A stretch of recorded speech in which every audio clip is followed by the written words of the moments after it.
então vamos conversar.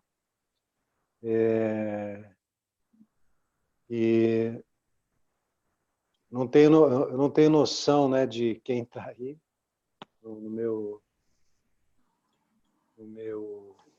modo de olhar aqui, eu não estou vendo, mas a nossa ideia é que a gente possa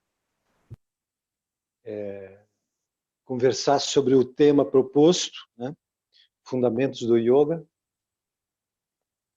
e é um tema muito amplo e que cabe muita coisa. Fundamentos, quer dizer, aquilo que sustenta, aquilo que está na base, aquilo que funda, né? Portanto, aquilo que é a fundação, ou seja, que é o alicerce, que, de certo modo, orienta, justifica e origina alguma coisa, né? Origina e sustenta, né? E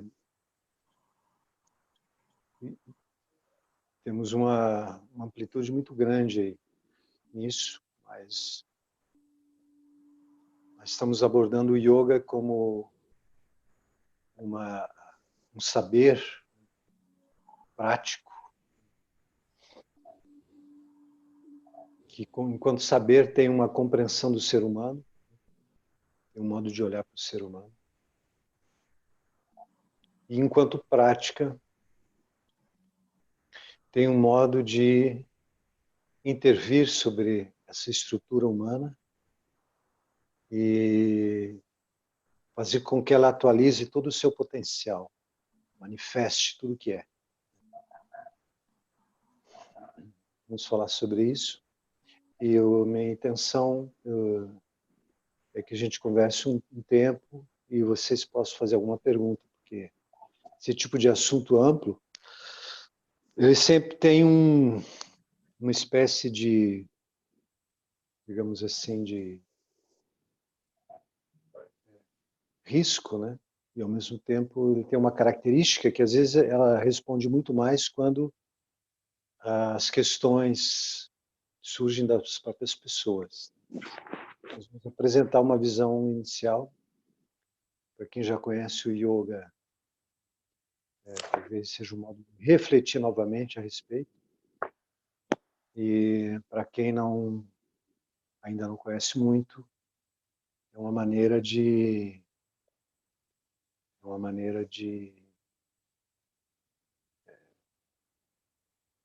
ter a perspectiva mais ampla possível, dentro do que a gente consegue falar nesse tempo, e aí vocês poderem interagir para a gente.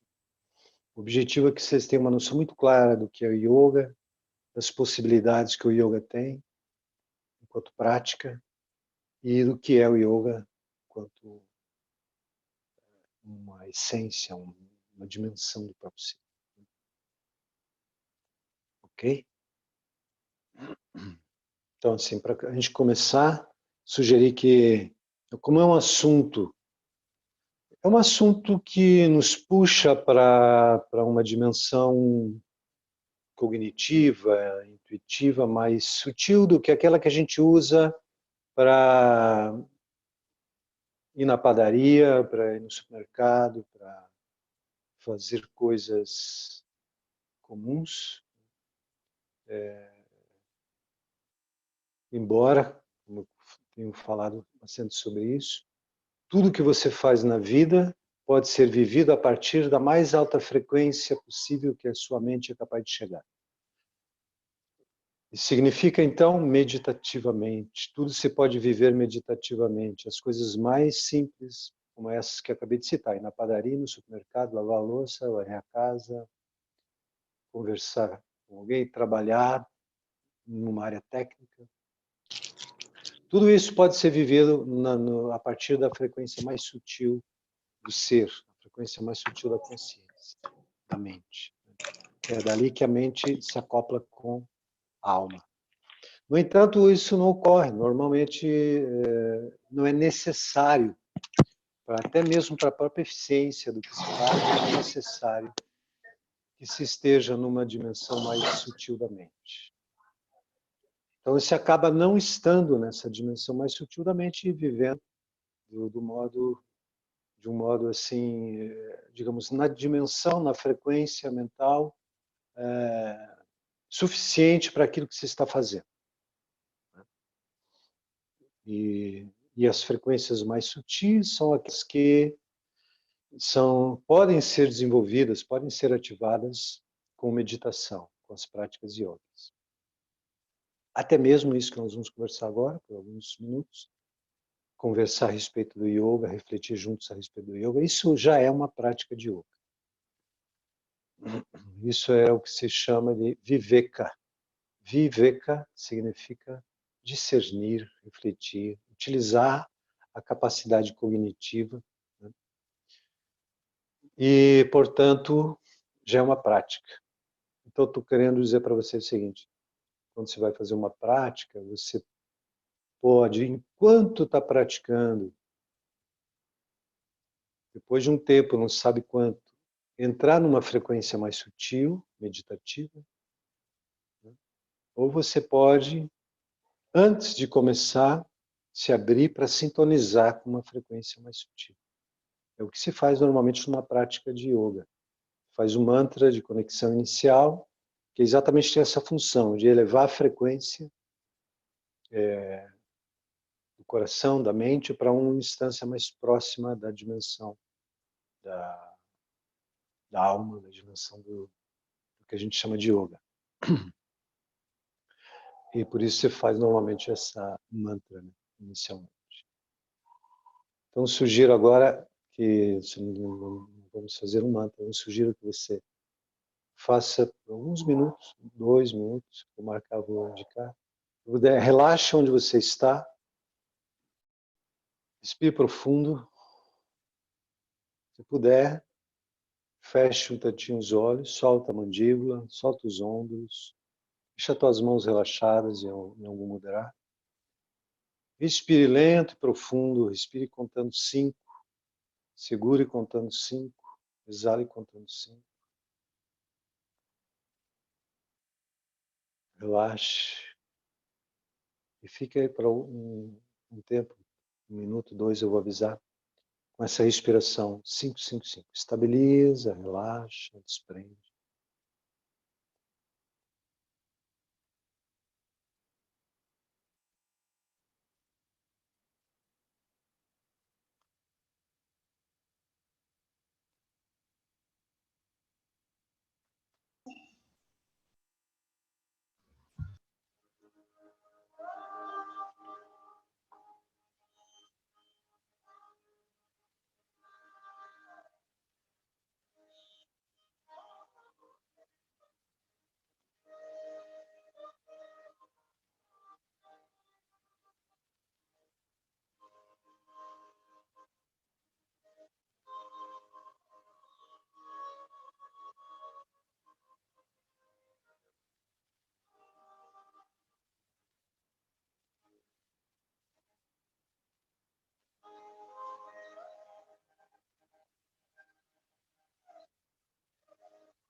Respira profundo.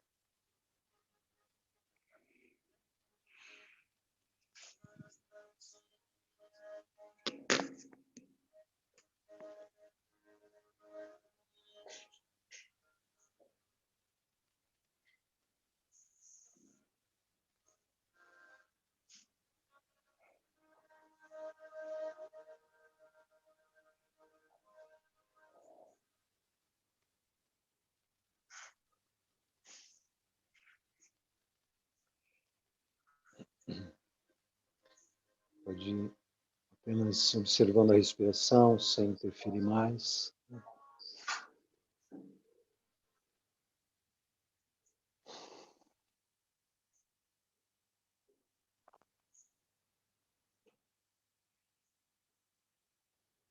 Ok.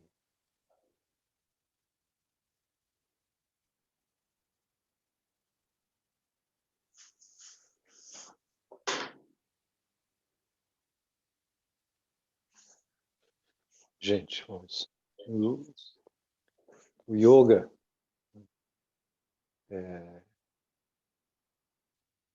é fundamentalmente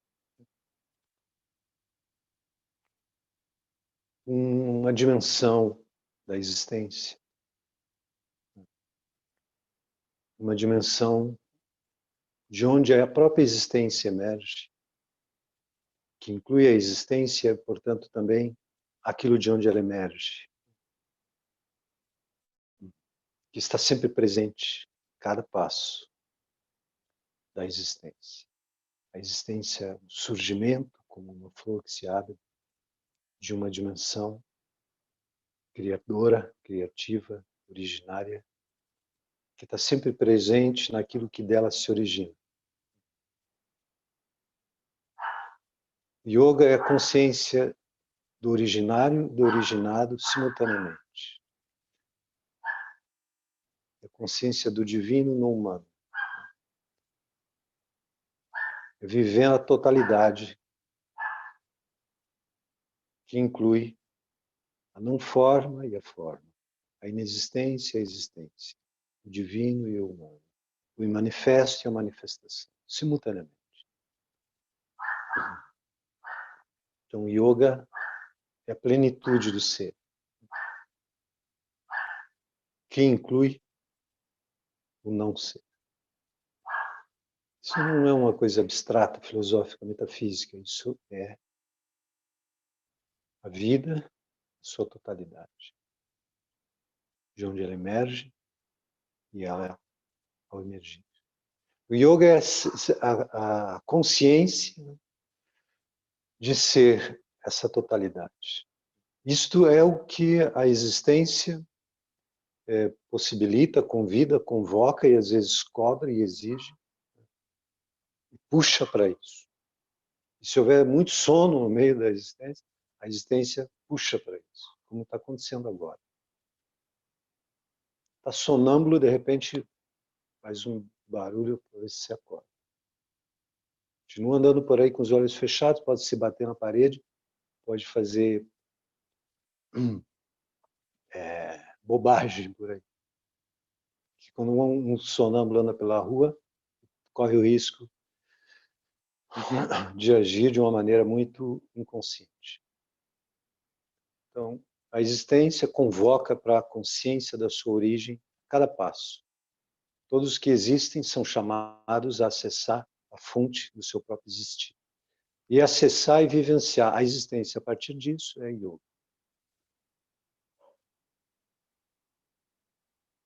Não é nada menos que isso.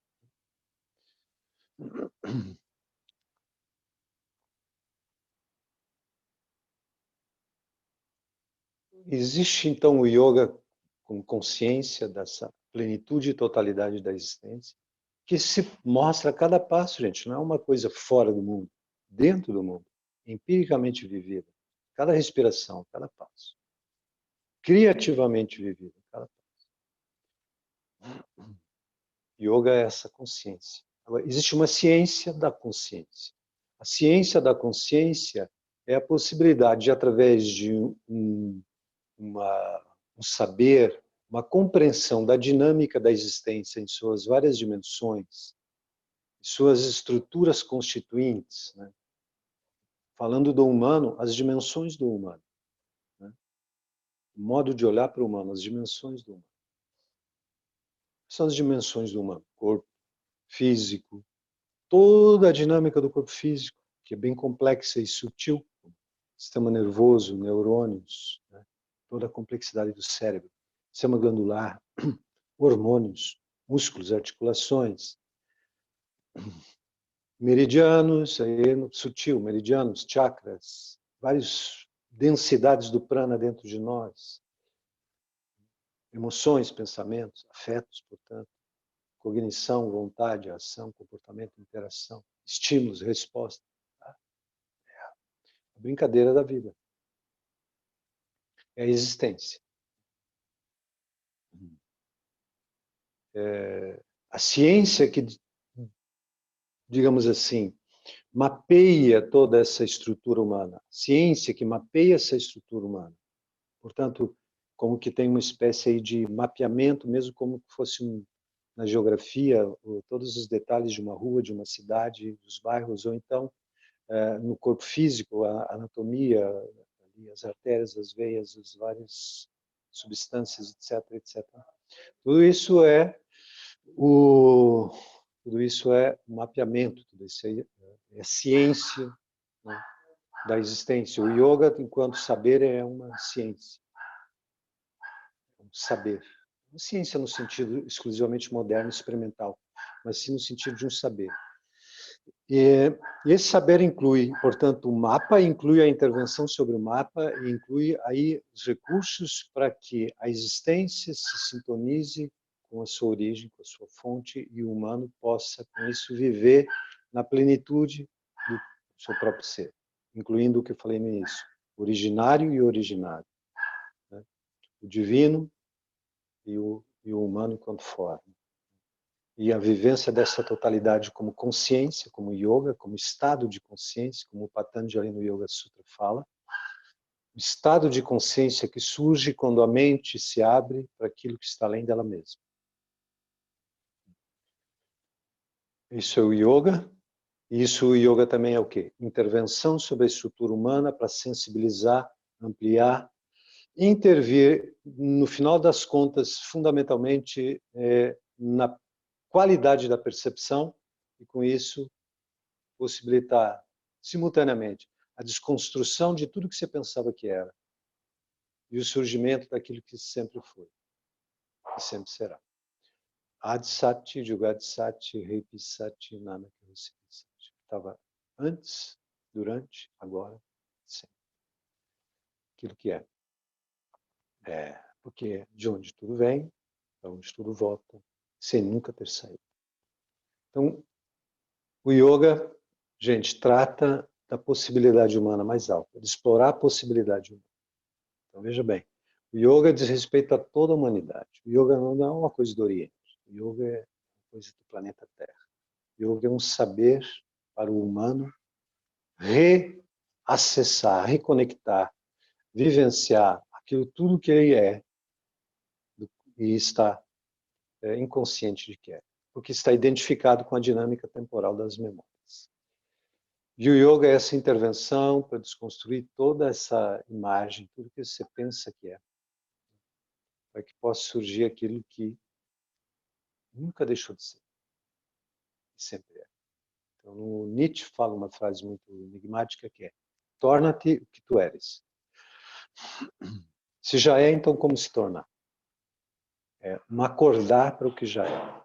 É um acordar para o que já é. Então, o yoga não trata de você adquirir coisas, não trata de você colocar mais alguma coisa para crescer. O yoga trata muito mais de desfazer, de desconstruir o que não é. O que se pensa que é. Toda essa estrutura que está constituindo, né, uma identidade provisória, identidade inexistente. E que parece existir, obviamente. Gente, eu vou dizer, assim, a gente não tem muito tempo, né? Mas assim, tudo que você anseia é o quê? plenitude, clareza, paz. Sentir-se conectado com algo que lhe sustenta infinitamente, eternamente, recebe aquele alimento que vem da própria fonte, que é a fonte de toda essa manifestação e a fonte do que você mesmo é. Aquilo que essencialmente é a sua identidade, é o que você é. Você anseia por isso. Todas as confusões, todo tipo de insatisfação provém exatamente de não se estar vivendo o que se é. Você hipervaloriza tudo que você pensa ser, baseado no seu histórico, e se apega e se identifica tanto com isso. E é exatamente por esse apego, essa identificação e essa noção de si mesmo baseada nessa estrutura histórico-temporal, é exatamente por se estar alojado nessa dimensão que o olhar sobre a vida enxerga as coisas bem incompletas, bem distorcidas, com muitas dúvidas, com muitas confusões, com muitas incompreensões, com muitas avaliações falhas, né? Com muitas expectativas ilusórias, muitas fantasias, muitas exigências, com muita coisa, deveria ser assim, não deveria ser assado, deveria ser desse jeito, não deveria ser daquele, porque a pessoa deveria ser de outro jeito, não deveria ter feito aquilo. Toda a parafernália confusa que constitui muito da dinâmica psicológica histórica temporal ocorre numa camada periférica da totalidade. Não existe, ela existe, tanto que ela ocorre. Mas é uma dimensão que se autoatribui uma importância que, de fato, é bem menor do que ela pensa. E quando ocorre uma percepção da trivialidade de tudo isso, da banalidade de tudo isso, mas isso é uma percepção, não é um conceito. Isso que o yoga está procurando, possibilitar uma visão, uma percepção, uma experiência, ou mais do que uma experiência, um se dar conta daquilo que é. Isso é muito mais desconstrução do que adicionar mais coisas para se desenvolver. Tá? O yoga trata disso e nós temos muitos recursos para isso. Então, assim, o yoga trata de uma questão que é basicamente quem é você. O que você está fazendo aqui nesse mundo? O yoga trata disso. A existência trata disso, a vida trata disso o tempo inteiro. Acontece que existe um envolvimento com tanta coisa, tanta busca de compensação, de tentativa de diminuir a dor da falta de si mesmo, pelas compensações diversas nas relações da vida, enfim. Pelas tentativas de ter experiências que nos façam esquecer da falta de nós mesmos. E é nisso que a nossa sociedade moderna se especializou. Ela se especializou na arte de fornecer recursos de esquecimento de si. No entanto, como existe um plano cósmico, como existe uma situação, não existe um isolamento do humano, o humano está dentro de um grande corpo cósmico, de um grande corpo planetário, o humano é parte do corpo planetário, é parte do ser Terra, do ser planetário. E tudo isso está em movimento, tudo isso está indo também em direção às suas possibilidades mais altas. E o humano é parte disso, e cabe ao humano reconhecer a sua plenitude, tudo que já é, e quando fica muito tempo esquecido disso. A existência, a própria dinâmica da existência, didaticamente te convida para olhar para você. Isso que está acontecendo agora no mundo. Nós precisamos aproveitar isso, gente. Esse é o momento mais adequado que a gente podia ter para mergulhar na descoberta de nós mesmos. Isso é que o yoga propõe. Então, assim, eu tenho cursos para começar em várias cidades, e aí assim, com toda essa paralisação, né, benéfica, né, principalmente para a natureza, com tudo, com tudo isso, né, algumas pessoas ficaram em dúvida, será que eu deixo para fazer o ano que vem? curso de yoga o ano que vem, que daí vai estar tudo já de novo andando por aí e tal. Gente, na verdade, você está sendo convidado pela existência agora. Não tem nada para adiar. Você vai adiar, mergulhar no... Não é que você já não esteja, você deve estar no seu próprio jeito, interessado em se autoconhecer. Quem está escutando algo sobre yoga, quem está procurando um curso de yoga, já está, de algum modo, em movimento em direção a essa autodescoberta, a explorar o seu próprio potencial. Então, você, de certo modo, já está caminhando nessa direção, até pelo fato de ter se interessado de escutar a respeito, até pelo fato de estar interessado em fazer um curso, né? Quer dizer, você já está dando um passo nessa direção. Gente, não há o que esperar, porque exatamente esse momento que a gente está vivendo no planeta é um momento que nós estamos sendo convidados, enfaticamente convocados, né, a acessar nossas possibilidades mais altas de percepção, compreender a nós mesmos do jeito mais profundo possível, aproveitar esse momento em que há todo um certo receio, né, de sobrevivência, que pode ser também um se dar conta de que estar aqui é algo muito transitório, seja e a inteligência de autopreservação, que eu não considero medo, a inteligência da natureza de autopreservação te leva a ter cuidados, etc., todos para se manter saudável, né? E, e para algumas pessoas, não é apenas a inteligência que está atuando para lhe manter saudável, o que é justo, legítimo e natural. Mas também aí já transporta para o plano psicológico, existe um medo latente, né? O medo que tem muito a ver com o primeiro chakra, né? Que é um medo relacionado ao trabalho, à geração dos recursos de sobrevivência, o medo em relação ao alimento, o medo em relação a estar saudável para continuar nesse plano físico. Então, é muito tema do primeiro chakra, com muitos desdobramentos psicológicos, porque está envolvido também aí, de uma maneira subconsciente e inconsciente, o medo de ser nada, o medo de não ser, o medo de desaparecer. E esse sim, é o medo desse eu histórico, temporal, desse suposto eu, que no Bhagavad Gita chama Ahankara, um falso eu, um suposto eu, constituído de memórias que tem receio de desaparecer. Isso gera um medo, gera uma ansiedade, gera, às vezes, mas isso, por outro lado, isso traz à tona algo muito profundo, que às vezes uma pessoa tem pouca oportunidade na vida de sentir. Que é a possibilidade de se observar em todo esse campo de intensidade tão grande que está sendo vivido hoje. Então, é uma microsituação na existência, onde você está sendo convocado a olhar para você, quase que inadvertidamente, né?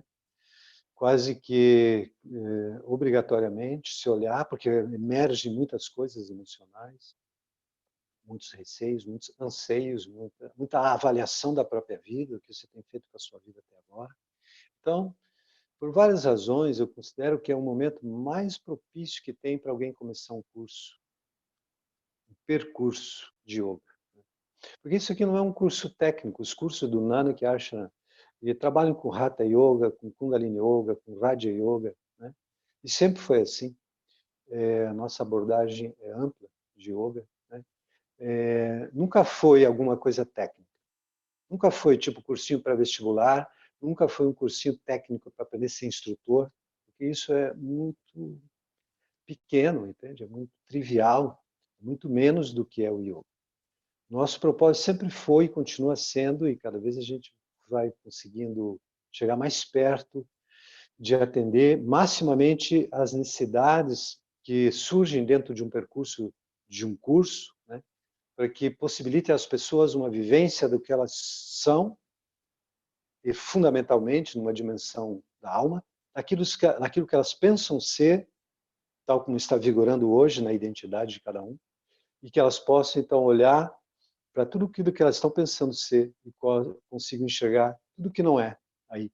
Consigo soltar. Isso não é doloroso, gente. Não é alguma coisa que você tem que ficar com medo, tipo assim, desconstruir a mim mesmo, mas aí você o quê? Gente, você vai ser o que você já é. Você só vai deixar de ser o que não é. Porque o que você é, não tem como deixar de ser. Mas tudo que você não é, quanto antes você deixar de ser, melhor para você. Melhor para a existência, porque a luz divina aparecerá no mundo através dessa forma que se chama de eu. Onde antes estava o eu, aparece o divino. Isso é yoga. Então, assim, uma pessoa pode ficar assim, não, desconstrução de mim mesmo. Às vezes as pessoas se assustam. Gente, não é de si mesmo, é do que suposto si mesmo.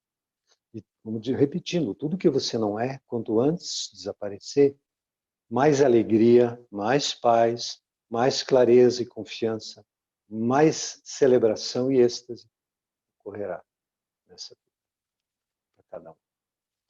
Porque isso é a sua natureza. Satchitananda. Ser infinito, consciência infinita, o êxtase, bem-aventurança infinita. É o que você é, o que o divino é o tempo todo. O yoga é isso. Nesse percurso, o yoga utiliza de muitos recursos. O yoga utiliza recursos de intervenção. Então, estou falando para vocês, muitos de vocês já sabem disso. Por isso, como eu disse no começo, esse assunto é muito amplo. Fala do básico, fundamentos, quer dizer, o que fundamenta. Estou chamando a atenção para que o que fundamenta o yoga é a própria origem de tudo, porque isso é o fundamento, isso é de onde tudo vem, isso é o que cada um é, isso é o que o yoga é. Enquanto recurso para acessar e manifestar, tornar visível, possível, consciente, tudo isso que se é, existem muitos recursos, que é para quê? Para desconstruir as ilusões sobre o que se pensa ser. E nós temos aí asanas, então nós temos um contexto. O nosso contexto aí do Nanak, né, é um contexto de um yoga integral. Tanto a nossa abordagem de Hatha Yoga é um Hatha Yoga integral, é um Sarva Hatha Yoga, ou seja, um Hatha Yoga integral.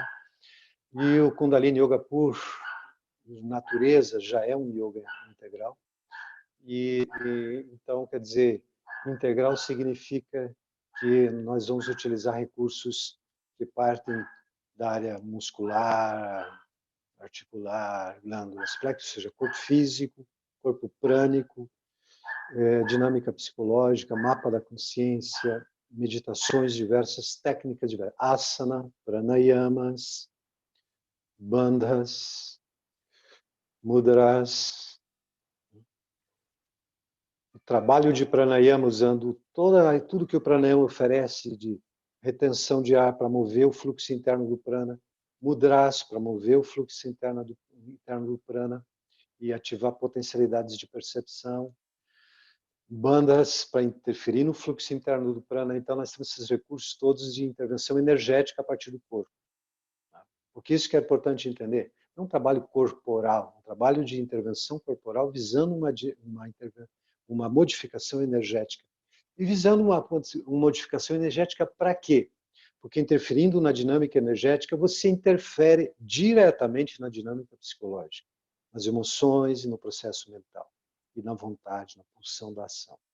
Então, assim, interfere no corpo para desencadear um efeito energético, cria um efeito energético para estimular, potencializar, harmonizar toda a dinâmica emocional, mental, e interfere na dinâmica emocional, mental, para criar aquelas condições das quais falei bem no início, aquelas condições meditativas, vamos chamar assim, aquelas condições de frequência sutil que permite a conexão com a origem, com a alma, com a luminosidade inerente do divino em cada humano, do originário em cada originado, do manifesto em cada manifestação. E isto é a vida inteira, é a vida total, é o dionisíaco e o apolíneo, na visão de Nietzsche, é a não forma e a forma, né? É o todo. Isso é o yoga. E as intervenções são de várias ordens, então essa intervenção corporal e energética, asana, pranayamas, bandhas, mudras. A intervenção de mantras, de combinação de mantras com respiração, com mudras, etc., com concentração, driste, ponto de focalização dos olhos. Para quê? Para ampliar a frequência, levar a dinâmica mental para o mais sutil possível, para fazer o acoplamento, o link, né, a conexão com o infinito, com o atemporal, com o incondicionado, né, com a alma, com a instância da consciência que é yoga. Então, nós temos recursos, inúmeros recursos, gente. que tem esse ponto fundamental, esse foco. Toda vez que você tem a palavra yoga, você está indicando uma finalidade, você está indicando para onde está indo. Tá? Seja lá o que for yoga, usou a palavra yoga, você está indicando que o propósito último, a finalidade, a possibilidade mais alta, o que está sendo ali possibilitado é o quê? É uma dimensão de totalidade, de ser um, de ser o um. O que é um? O um é de onde vem o múltiplo, o um é de onde tudo vem, ser um. Ekonkar Satanam. Tudo nasce do um e o um é a identidade de tudo. De novo, por outras palavras, isso está no Vedanta, Shankaracharya, nas Upanishads, isso está no Sankhya, dito de outro modo, isso está nos ensinamentos de Buda, também usando outra estratégia didática, isso está na tradição Sufi, falando com outra linguagem, com outra terminologia, isso está na tradição de Jesus, né, falando do mesmo modo da possibilidade humana de ser perfeito, de vivenciar o reino de Deus dentro de si. Né? E isso está, por que isso está presente em tantos lugares? Porque isto é o que o humano é convidado desde que nasce a realizar.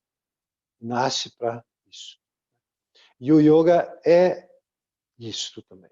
Yoga se fundamenta nessa possibilidade última, mas o yoga não se contenta apenas em conceitualizar, em caminhar pela reflexão, o que também ocorre, isso é o Jnana Yoga, o que também ocorre. Mas o yoga propõe intervenções em todas as instâncias, como citei há pouco, corporal, energética, né? Asana, pranayamas, bandhas, mudras, mantras, shabadas, o uso do som como modo de elevar a vibração, transmutar áreas de estagnação psíquica energética, estruturada em torno de memórias conflituosas, entendidos incompletos, interpretações equivocadas sobre a existência, sobre os fenômenos, sobre si mesmo, gerando um emaranhado energético estagnante. O mantra é uma alta luminosidade de energia, uma alta frequência que chega ali, transmuta, deleta, transforma energeticamente.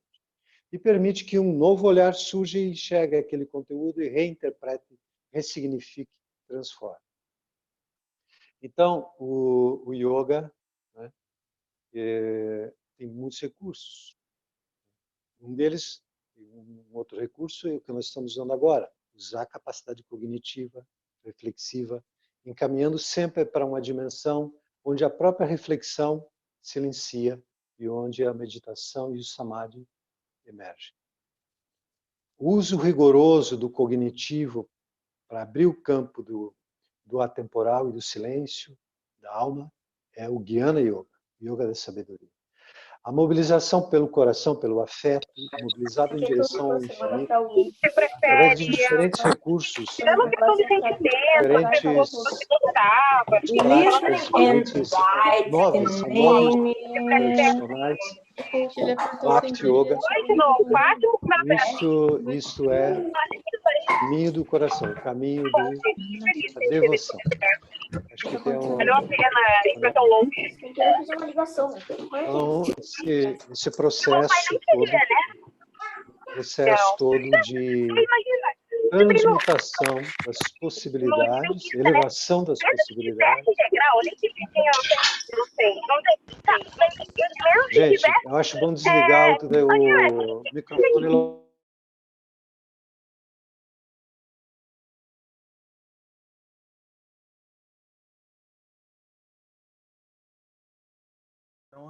Não estamos escutando a Cal. Você mutou você também. Tá. Ok. Voltou? Ok? Tudo certo? Agora tá. Ok. Então, nós estamos caminhando aí, nós estamos dizendo que o yoga tem recursos multidimensionais e um deles o outro deles, tantos do que eu já falei, coração, Bhakti Yoga, Jnana Yoga, Karma Yoga, Yoga da ação, da vontade, de onde vem a motivação que te leva a fazer o que você faz. O yoga leva para uma reflexão a respeito das motivações. uma desconstrução das motivações centradas nas compensações, nas necessidades, nas carências, para uma possibilidade de ação transbordante, doadora. Isso chama-se Karma Yoga. E a instância essencial do yoga, de todo o yoga, que é o Raja Yoga. O Raja Yoga não é um yoga separado dos demais, a minha maneira de olhar para isso. Tem várias maneiras de olhar para isso. No nosso modo de ver, Raja Yoga não é um estilo de yoga separado. Raja Yoga é uma instância de todo o yoga. Não há yoga sem Raja Yoga. Nenhum yoga existe sem Raja Yoga. E Raja Yoga é o momento de dissolução da ilusão de um eu e surgimento da alma. O rei, Raja, rei, o real. Quando a alma ocupa o trono da consciência, isso é o yoga real. O yoga real, dos reis. A realeza da consciência. O trono da consciência ocupado pelo rei, que é a alma. Então, o Raja Yoga é a essência, é a culminância, é o momento em que o yoga se torna pleno. E o Patanjali descreveu isso muito bem, mas não significa que todo o yoga, que o Yoga Sutra de Patanjali é um tipo de yoga separado. Não. O Patanjali simplesmente conseguiu escrever tão bem sobre esse assunto, que se tornou uma referência, inclusive para todos os yogas. Então, vendo de uma maneira muito ampla os nossos cursos, estamos falando especialmente aí do Nanak Ashram como escola, os cursos, né, de Hatha Yoga, os cursos de Kundalini Yoga, cursos de Yoga Terapia, cursos de Hatha Yoga, cursos de Raja Yoga mesmo também, que era para estar iniciando agora em maio com o Parvinder, que iria mergulhar profundamente na dinâmica da meditação, né, que é o ponto de convergência de todos os yogas, como eu disse.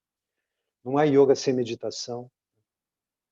Então, essa é a amplitude que a tradição do yoga nos oferece, nos convida a explorar. Isso tudo está relacionado com o que nós somos. Nada disso é como um estudo à parte, do qual você está separado e olhando para aquilo e entendendo, digamos assim, completamente alheio ao que está estudando. No yoga, o convite é que você se jogue no estudo, porque esse estudo não é um estudo de um conteúdo, é um estudo de você mesmo. Não é um estudo de uma técnica, não é um estudo de uma filosofia no sentido abstrato e distante, mas é um estudo do modo como você funciona como ser humano e das possibilidades que você tem de se reconhecer divino. O yoga é uma coisa que você fica ali, digamos, como se costumava dizer na filosofia, aquela coisa que você fica de luvas e de todo protegido, em frente à lareira, olhando para aquilo como se não tivesse nada a ver com você. O yoga é um mergulho para dentro de você, através da ótica que os ensinamentos e as práticas te convidam a ter para se observar, né? Para se reconhecer. Então, o yoga interfere na tua capacidade de percepção exatamente para poder, digamos assim, tornar possível a plenitude do que você já é. Então, essa perspectiva, eu reconhecendo de novo, está apropriado para isso, há uma grande intensidade, né? E por isso pode haver um sentimento de urgência, relaxadamente, não de pânico, mas de urgência no sentido de aproveitar cada passo, cada respiração que você tem enquanto está encarnado aqui. É uma bênção estar vivendo essa época, é uma época de culminância, né, de um momento histórico e de abertura para possibilidades novas, possibilidades novas que não estão datadas, não estão definitivamente resolvidas, mas que estão abertas para serem construídas por cada ser, né? E esse é o convite, né, para cada um. Então, quer dizer, não há o que adiar, não há o que dizer assim, vou deixar fazer esse curso no ano que vem. Gente, vai fazer o que até o ano que vem? Entendeu? Você não vai continuar pensando, sentindo, vivenciando, se observando, respirando. Não vai ficar, digamos assim, se indagando sobre si mesmo, questionando o que pensa, o que sente, questionando o que o outro pensa, o que o outro sente, se perturbando às vezes com o que os outros sentem, com o que os outros pensam, com o que os outros fazem, se questionando, se perturbando com o que você mesmo sente, pensa e faz, tentando entender, ter mais clareza sobre você mesmo, sobre os outros. Não é assim que você está vivendo. Isso é o modo de ser da vida, do humano. E você já está nisso, quer dizer, você vai esperar o quê? Eu estou querendo chamar a atenção para esse ponto. Nós estamos vivendo, gente. Cada passo é o primeiro e último. E mergulhar num estudo desse, que nos oferece uma visão crítica desse processo, é uma benção. Porque eu vou dizer para vocês, quando você caminha nessa direção toda aqui, já por natureza, especialmente quem já se sensibilizou para isso, já está caminhando, já está fazendo, quem se sensibilizou para isso já está até mais consciente de que está fazendo isso, não é? Que é tentar se conhecer, estar em paz. Você fazer isso de um jeito um tanto lá como que eu consigo, do jeito que dá, do jeito que calha de ser, de fazer, pelo que eu já li, já ouvi falar. Isso é uma maneira, isso é natural, isso é o jeito natural. Assim. Agora, existe um modo crítico, que é quando nós olhamos criticamente para o modo como estamos fazendo isso. E é aí que surge o processo pedagógico espiritual. Né? Vou pegar um exemplo da pedagogia. A educação ela já ocorre sempre como resultante das relações.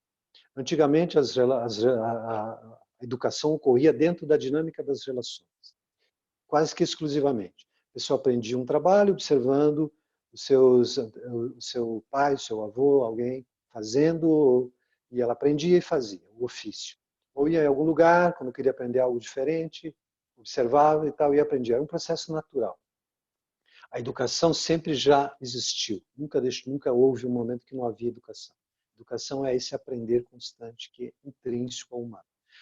Aí surge o que é o processo. Então, eu estou fazendo comparação com o seguinte: você está desde que nasceu tentando estar em paz, tentando entender o que você sente, o que você pensa, o que você faz, por que fez, por que quer fazer, e assim também olhando para o outro e tentando entender, né, o outro, para poder estar em paz com o outro, estar em paz com você mesmo diante do outro. Você já está vivendo sempre assim. O que o yoga traz de diferente? O yoga te convida a um olhar crítico sobre isso que já está acontecendo. Então, é o que a pedagogia no processo da educação. A pedagogia é um olhar crítico sobre como a educação se processa. E então ela reorienta a dinâmica da educação, identificando as coisas que podem ser enfatizadas, deixando de lado aquelas que são irrelevantes, ganhando tempo, otimizando, desenvolvendo objetivos, foco e orientando o processo de educação. Isso é a pedagogia. E trazendo para o nosso contexto de yoga e da existência, o yoga é uma espécie de pedagogia da existência, do desenvolvimento, do acesso ao espiritual. Porque ele propõe uma visão crítica sobre o modo como você já está fazendo o seu próprio caminhar de autoconhecimento, né? De autodescoberta, ou mais profundamente ainda, de dissolução das ilusões sobre o que você pensa ser. Né? Porque no final das contas não há ninguém para conhecer ninguém. O que existe é aquilo que desde sempre já sabe o que é o ser infinito em cada um. Mas o que eu quero dizer é que o yoga nos ajuda a caminhar no que nós já estamos caminhando, e para aqueles que estão procurando o yoga, nós já estamos caminhando até com certo senso crítico e buscando ao menos esse senso crítico, né? Os recursos como o yoga, por exemplo, ou terapias e tudo mais. E o yoga é uma tradição ancestral, originária das consciências que nesse planeta realizaram essa infinitude do seu próprio ser e compartilharam possibilidades para que todos os seres pudessem ter essa mesma vivência. A tradição yoga é de 10 mil anos, a tradição yoga é passada de yogi para yogi, os recursos não têm dono, não tem marca, entendeu? Os recursos são, digamos assim, de uma linhagem que se perde nos tempos, que são passados de geração para geração, de yogi para yogi, de ser para ser, e são compartilhados. E em cada momento histórico, surgem atualizações, surge uma avaliação crítica e um diagnóstico da existência, das condições dos seres humanos naquele momento, naquela época, né?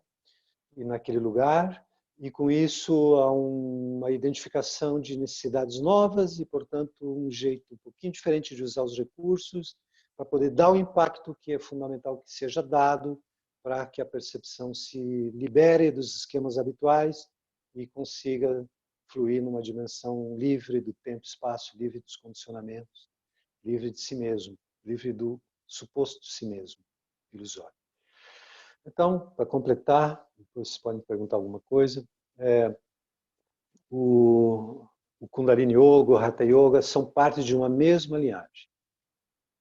Vou dizer só uma pequena finalização. O que se chama de Kundalini Yoga é apenas um apelido de uma ciência que os yogis mantiveram sempre entre eles, chamar a ciência dos Kriyas. Não é exclusividade do Kundalini Yoga. O Kriya Yoga trabalha com Kriyas. Na Índia, alguns mestres atualmente trabalham com Kriyas. Isso chama-se, genericamente e amplamente falando, a ciência dos Kriyas, que é a possibilidade de utilizar os recursos já popularmente conhecidos, asana, pranayamas, bandhas, mudras, mantras, a possibilidade de usar tudo isso num único exercício, tudo isso junto, isso é o que constitui os Kriyas de Kundalini. São um modo especial, poderoso, de combinação dos recursos para potencializar a capacidade de transformação, o impacto de transformação. Os Kriyas de Kundalini sempre foram mantidos inacessíveis ou acessíveis apenas àqueles que eram identificados como muito interessados e capazes de ter uma grande vivência e de ter uma responsabilidade de manter aqueles recursos sem adulteração. Isso foi sempre assim e chegou até nós como uma bênção nessa época, os Kriyas de Kundalini. E o Hatha Yoga emerge da mesma tradição. O Hatha Yoga é um modo de utilizar os recursos, e aí nós temos várias sistematizações diferentes, várias escolas diferentes de Hatha Yoga, são modos diferentes de usar asana, pranayamas, bandhas, mudras, kriyas, usar de uma maneira que eles são feitos separadamente. Ou seja, vamos entender bem o que eu quero dizer. Asana, série de asanas. Ok, claro que você está respirando, então dizer, não, está fazendo o pranayama também. Sim, mas de um modo mais suave, mais coordenado, com o asana, não com uma grande intensidade, não com uma ênfase total, como, por exemplo, a respiração do fogo dentro do asana, né? No Hatha Yoga você utiliza todos esses recursos de um outro jeito de combinar, com outra maneira de combinar.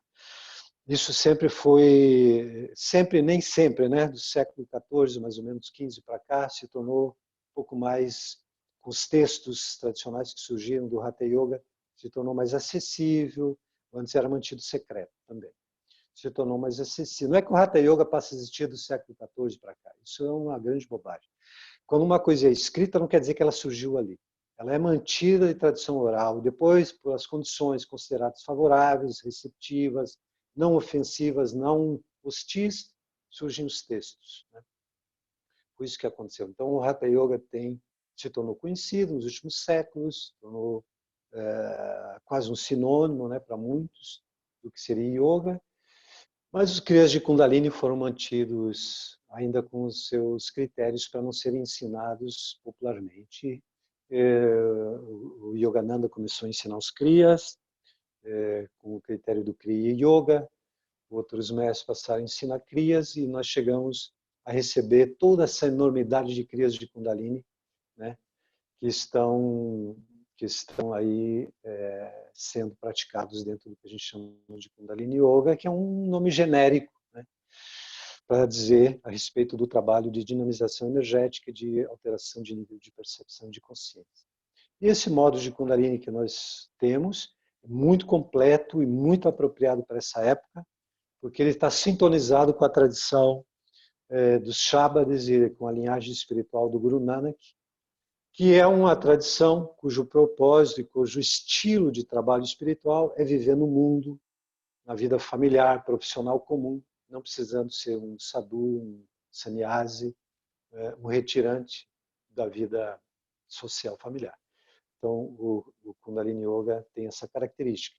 E o Hatha Yoga, tal como nós praticamos no Nanak Ashram, é um Hatha Yoga integral, portanto, também trabalha com as dimensões corpo, emoção e mente ao mesmo tempo, e com isso ele também tem uma característica e tem um acoplamento e uma origem, essa abordagem integral, que vem do Sarva Yoga, que é um yoga integral, que tem também a mesma perspectiva. Tem a condição, e não só conceitual, mas do jeito de ser praticado, a condição de ser vivenciado por qualquer pessoa dentro da vida profissional e familiar comum, sem precisar se afastar. Então, tanto o Kundalini Yoga quanto o Hatha Yoga integral, do modo que fazemos, são modos de trabalhar com o yoga que não exigem que você se torne um monge e em algum momento tenha que se afastar. Eu não estou dizendo isso no sentido de que, bom, você vai dizer, não, mas vários yogas você pode fazer. Sim, você pode fazer. Só que eles são praticados de uma maneira, às vezes, reduzida, sem se falar da dimensão mais espiritual, mais profunda, apenas como uma atividade física mais saudável.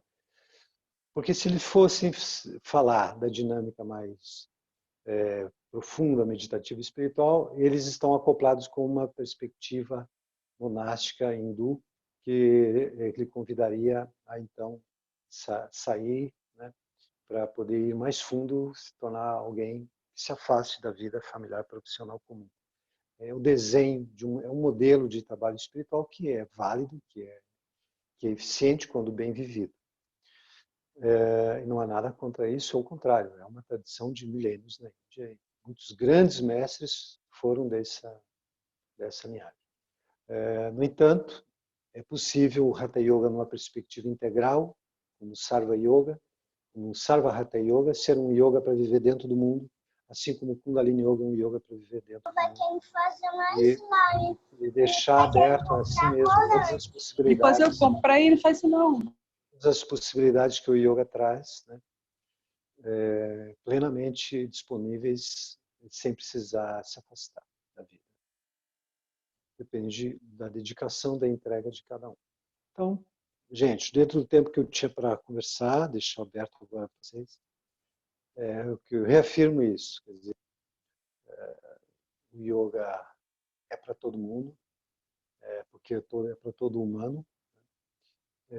A possibilidade está sempre aberta, os recursos estão aí disponíveis. O momento é esse, o momento é cada passo. Esse momento agora, com toda essa crise sanitária do planeta Terra, com pessoas muito mais voltadas, às vezes, para estar em casa, para poder dedicar-se a compreender a si mesmo e aproveitar esse momento de grande intensidade para estudar, não o yoga, estudar a si mesmo, né? Que você pode fazer por você mesmo usando os recursos que o yoga oferece. E o estudo, como eu estava reafirmando para completar, o percurso do curso é um estudo de si mesmo, uma prática. Não um estudo no sentido teórico, mas sim no sentido de autoestudo, né?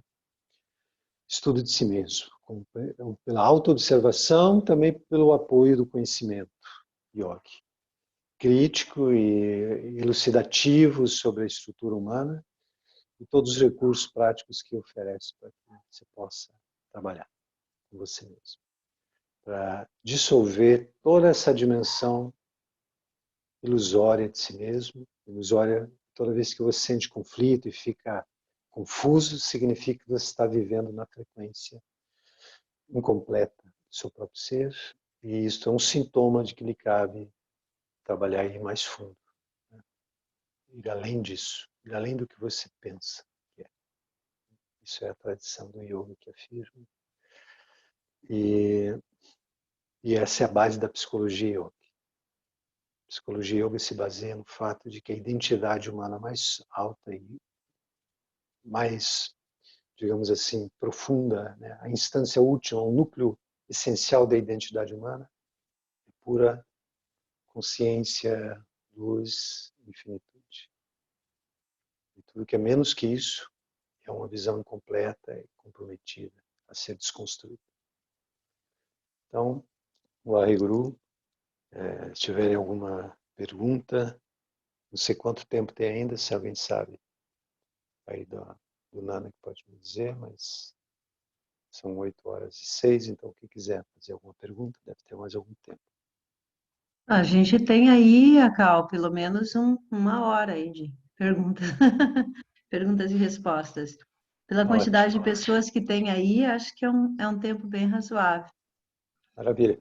Gente, então assim, se tiver alguma pergunta pessoal, diz respeito ao seu próprio processo, do seu estudo do yoga, alguma dúvida sobre o yoga, ou sobre o curso, como é que funciona, etc, etc. Depois também pode perguntar diretamente para a organização da Sandesh, com a Nana. Mas se tiver alguma pergunta também relevante e que você está com ela muito aí na ponta, traga e pode também fazer agora. E sobre o que foi falado, enfim. Gente, fala aí. Vou ficar em silêncio para ver se alguém se manifesta.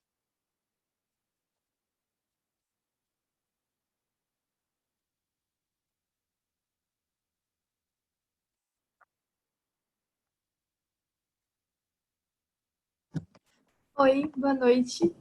É a Gabriela falando. Olá, Gabriela. Isso.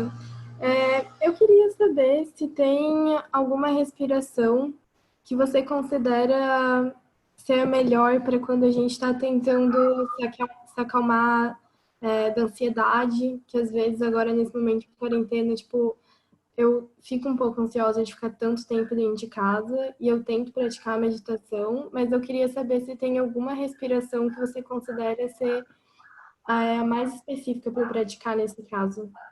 Sim. Tem várias alternativas boas, respiratórias, várias boas. Algumas talvez não vou mais complexas um pouco, respiração do fogo, respiração alternando narinas, tem uma série de respirações.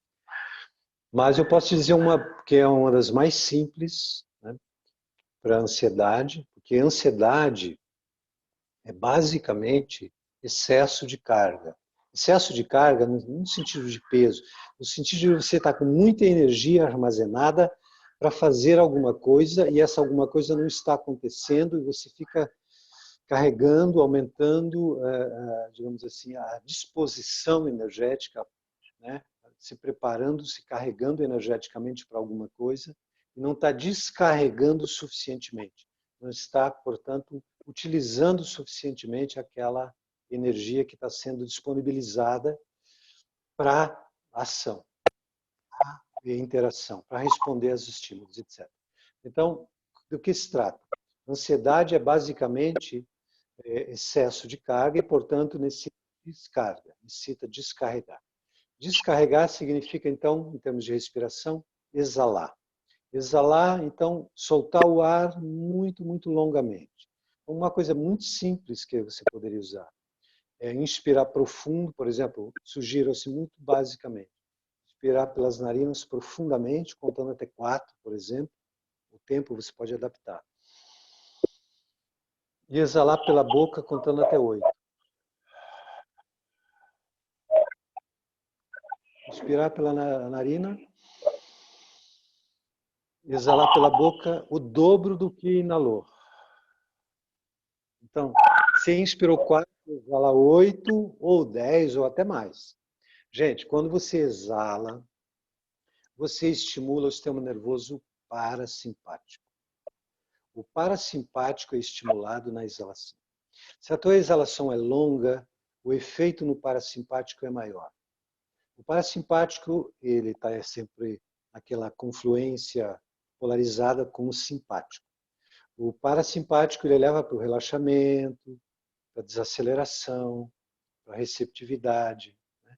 Então, a exalação longa, ela tem esse aspecto de descarga, portanto, soltar o ar residual, soltar mais ar do que você está conseguindo. Depois de uns 3 a 5 minutos fazendo isso, a tendência é que você tenha um efeito sedativo. É um efeito sedativo dessa respiração, calmante, exalando longo. Tá? Isso é uma coisa. Eu posso sugerir mais uma coisa que daria a fazer antes disso, que seria você fazer um som, um sopro Rá, fazer um Rá bem forte. Não sei se você já fez alguma vez, eu sugiro também que você procure fazer aula, essas aulas online, no Nanak, que tem aula das 3 às 4 da tarde todos os dias, aí no link que você pode acessar. Fazer uma prática completa ajuda muito. Isso mais como uma emergência, né? Isso que eu estou te falando. Fazer um Rá, que você junta as mãos assim e abre, fazendo um Rá assim. Rá, né? Faz uma catarse. Isso é liberação. Isso é descarga, tá? Com um certo conteúdo emocional pelo som que sai. Tá? Isso é uma maneira muito simples, tá? De ficando em pé, flexiona junto aos punhos e cotovelos e sobe fazendo 3, 4, 5 vezes, se você consegue, se você mora num lugar que não vai assustar ninguém, né? Mas em termos de respiração, eu teria outras coisas para te falar, mas para não se tornar uma aula, o mais básico é isso, exalar o dobro ou até mais do que inalou. E 3, 5 minutos fazendo isso, você tem condição de diminuir a ansiedade. Outra coisa é se ocupar com algo produtivo que você realmente precise fazer. Sabe, canalizar a tua energia disponível para alguma coisa produtiva. Tá? Isso é bem importante. Canalizar, tem alguém com o microfone aberto. Canalizar a sua energia produtiva, criativa, para algo que você consiga sentir que está andando e está sendo construído um processo ali e que não está só dispersando. Isso também ajuda a canalizar. Então, assim, respiração longa, catarse, então Rá, antes da respiração longa, e observar se você está com tanta energia, com disposição, tenta se ocupar com algo que você sente que te traz, que tem uma progressão. Né?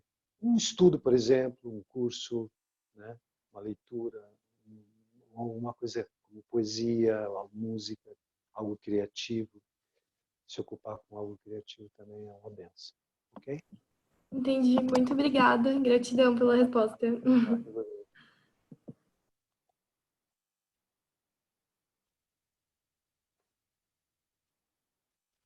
Vocês têm, pode fazer qualquer pergunta, pode me interromper. Vou fazer uma pergunta. Alguém está falando? Lígia. Diga lá. Então, dentro da yoga, não sei se é bem a palavra aspectos da yoga, ou outra palavra, não sei.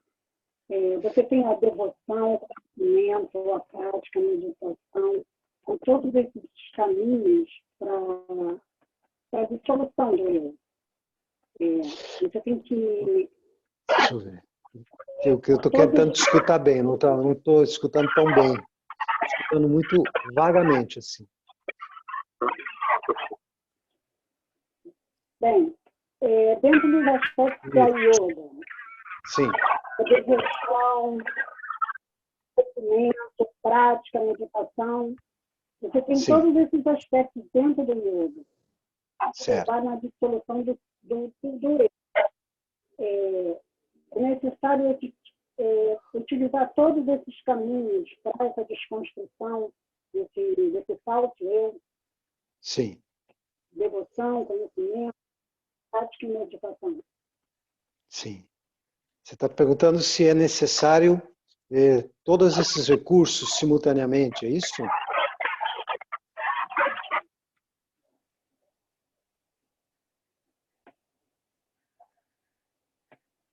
É isso? Você está perguntando se todos esses recursos são necessários?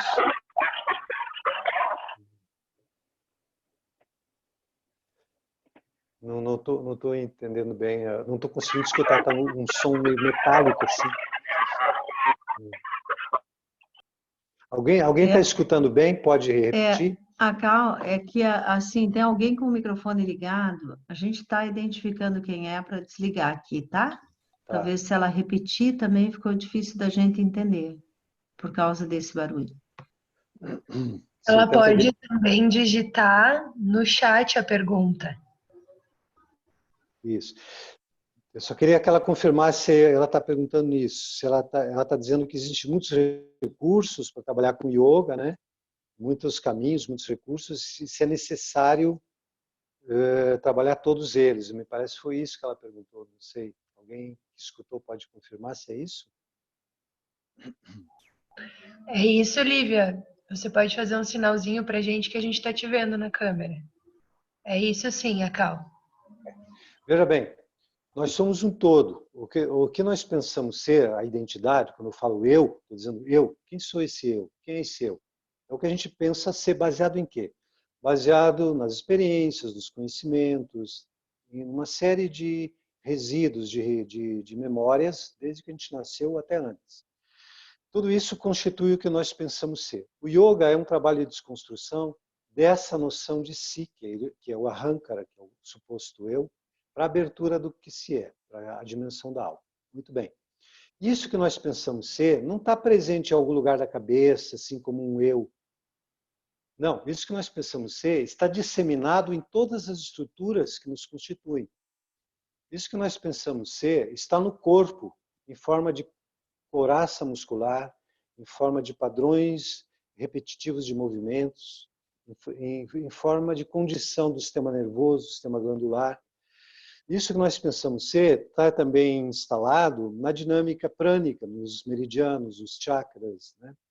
É isso que nós pensamos ser está, claro, constituído também pelos conhecimentos, pelas experiências, pelas memórias, né? Pelas interpretações que nós fizemos da realidade no passado e que estão aí armazenados e fazendo parte dessa suposta identidade. Então, considerando que o que nós pensamos ser é constituído por todas essas áreas, o trabalho de dissolução dessa estrutura ilusória de si mesmo precisa ser feito simultaneamente em todas essas áreas. Por uma razão. Primeira razão, porque o que nós pensamos ser está estruturado em todas essas áreas. Não tem uma área dessa que está de fora. A única área que está de fora do que nós pensamos ser é o que nós efetivamente somos, que é a alma. Essa não está poluída, digamos assim, pelo passado. Não está constituída de resíduos, de memórias. Ela já é o que ela é. Mas todas as outras áreas estão compondo essa suposta identidade. Muito bem. Então, o trabalho de desconstrução, de transformação, envolve todas essas áreas. Isso é a primeira razão. A segunda razão é a seguinte, que se uma dessas áreas for deixada de lado, ela vai manter os padrões condicionados que estão presentes em todas as demais, ela vai manter sem que eles sejam mexidos, sem que eles sejam tocados e sem que eles sejam transformados. Então, aquela área que nós não trabalharmos, por exemplo, as emoções, ou o intelecto, a mente, ou o corpo físico, né? Os músculos, tudo mais, as couraças musculares e tudo mais. Qualquer uma dessas áreas a que não for trabalhada, ela vai armazenar os padrões que foram trabalhados nas outras que estão nela também. Nela eles ficarão intocados, eles ficarão como eles estavam. Nós só trabalhamos no mental, só trabalhamos no emocional, e não trabalhamos no corpo, por exemplo. Ou só trabalhamos no corpo, mas não trabalhamos no mental, nem no emocional.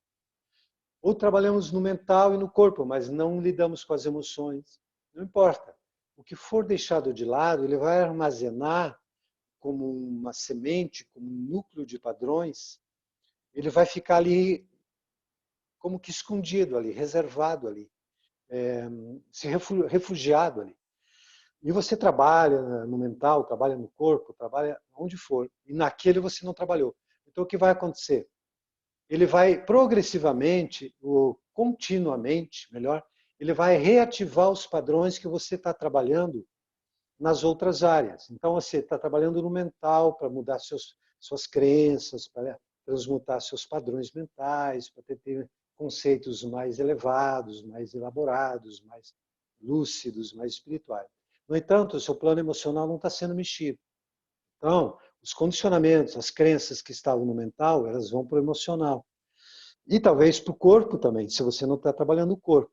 O que vai acontecer? Você limpa a tua mente quando você pensa, medita, visualiza, recicla a tua linguagem, faz uma espécie de renovação neurolinguística e tudo mais.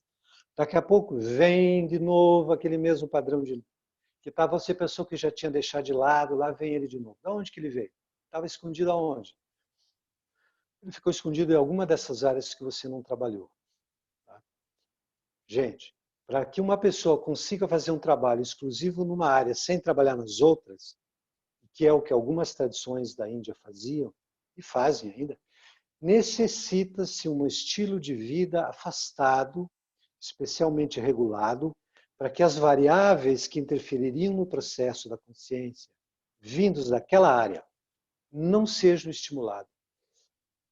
Mantenham-se quase que desativados, pelo estilo de vida que não dá muito margem a que os estímulos daquela região se movimentem. Então, um estilo de vida retirado, com uma série de regulações e uma série de controles e tal, de variáveis. Isso é um estilo de vida diferente, afastado, bastante rigoroso, que não é válido também. Normalmente, a pessoa vai precisar trabalhar essas áreas em algum momento posterior, mas é possível trabalhar assim. Mas quando nós estamos falando de um trabalho integral, o trabalho integral ele é um trabalho para quem vive no mundo, nas relações familiares, profissionais, urbanas. Então, é importante trabalhar todas essas áreas, porque dessa maneira ela vai estar transmutando os padrões existentes em todas essas áreas. Ela não vai estar deixando uma sem trabalhar. Então, ela não vai correr o risco que, de repente, retorne aqueles padrões que ela já trabalhou numa área, mas que estavam lá escondidos em outra, e de lá eles retomam, porque tudo está interligado dentro de nós. O corpo, as emoções e a mente estão interligados. Então, você trabalhou com as emoções, com a mente, mas o teu corpo continuou contraído, cheio de coraça. Então, lá os padrões que estavam nas emoções e na mente estão registrados lá. Você limpou na mente e, quem sabe, um pouco na emoção. Daqui a pouco, lá do corpo, lá do padrão, lá da coraça, ele é ativado de novo lá no emocional, porque é uma comunicação interna entre as áreas. E aí você tende a retornar para aquilo que você pensou que já tinha transformado. Daí a importância. Agora, eu vou dizer para você, tanto o nosso modo de trabalhar no Hatha Yoga, quanto o nosso modo de trabalhar no Kundalini Yoga, é muito harmônico.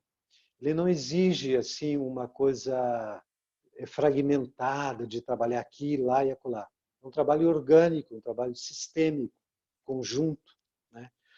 que ocorre naturalmente assim, sem que você precise fragmentar o trabalho. Tipo, agora eu vou lidar com o emocional, agora com o mental, agora com o corpo. Isso tende a ocorrer de uma maneira orgânica, sistêmica, natural, porque a própria prática, e no caso o estudo também, já é orientado de uma maneira sincrônica. Então não é uma coisa que seja trabalhosa, ao contrário, ela se torna até mais simples de fazer, porque você vai perceber que na hora que você faz uma respiração, um asana, um mantra, na hora que você começa a aprender a se observar, identificar seus condicionamentos, você está fazendo um trabalho onde tudo isso está sendo movido simultaneamente e isso tudo se torna parte de uma única experiência. Ok? Não sei se será isso, se está claro. Se tiver alguma pergunta ainda sobre esse mesmo assunto, a gente pode focar em algum ponto que tenha sido deixado de lado. Ok?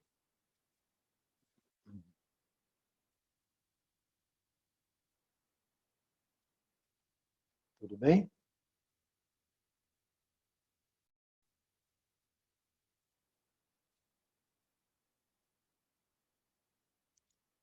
Satnam. Satnam. Escutaram bem?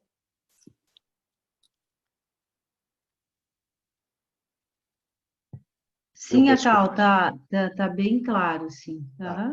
Então, alguém tem mais alguma pergunta? Tem uma pergunta relacionada aos movimentos ali no chat, Akal. Movimento. Vamos ver se eu acho. Acho que eu não estou conseguindo visualizar. Diana para todos, sim. Obrigado. Qual que é a pergunta? Alguém que leu pode me repetir? Diz ali, considerando que é um yoga integral que permite a vivência em sociedade, que por vezes nosso estilo de vida afeta essa nossa falsa constituição do ser.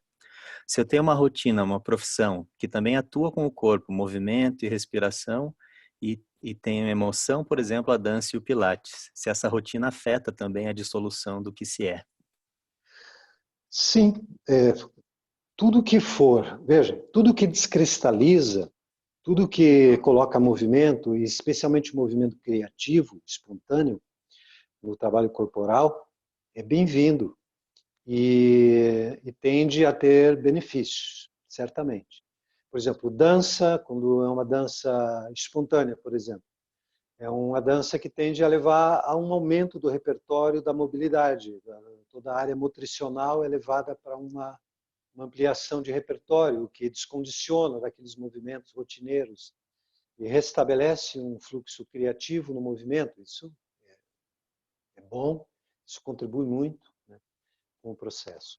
E, no entanto, essas técnicas, né, elas têm repercussões psicológicas e energéticas também, mas elas não foram estruturadas integradamente com a perspectiva energética psicológica, embora é óbvio que tem um efeito nessas áreas também, mas não é um efeito que seja já, digamos assim, delineado e um tanto já previsto e mais ou menos mapeado. Então depende, você tem ali uma área de imprecisão e de, digamos assim, você não tem uma clareza tão grande de que modo isso vai afetar, porque o projeto inicial desses exercícios não estava já vislumbrando essas áreas como parte do processo, embora, como disse, obviamente que tudo conecta com tudo. O desdobramento psicológico aí, positivo, supostamente, provavelmente sim, positivo dessas práticas, ele vai ter que ser avaliado de uma maneira que é muito uma maneira empírica disso, subjetiva, de como eu me sinto, de que maneira isso me faz sentir mais confiante, mais confortável, mais leve, mais alegre. São sempre bons sintomas, né? A diferença dessas práticas para o trabalho do yoga é que, na perspectiva yoga, você já tem como mapa original que fundamenta e orienta a própria elaboração das práticas, você já tem essa digamos assim, você já está levando em conta todas essas áreas simultaneamente ao elaborar. Então, as práticas yogis foram elaboradas a partir de uma visão que simultaneamente inclui todas essas áreas e tem um certo grau de clareza e de precisão no modo como todas essas áreas serão impactadas com aquela técnica. Então, isso é uma pequena diferença em relação a esses outros recursos, porque esses outros recursos são sempre, em seu próprio nível, super válidos, mas eles não foram elaborados por alguém que estava nessa perspectiva integral do ser, né? Embora todos esses que você citou, por exemplo, dança, pilates, têm efeitos muito benéficos nessas outras áreas também, mas não foram elaborados a partir de uma visão global. Qual a diferença? É que quando uma prática é mobilizada ou ela é concebida a partir de uma visão global, se tem um grau de clareza sobre o modo como todas essas áreas serão impactadas por aquele exercício.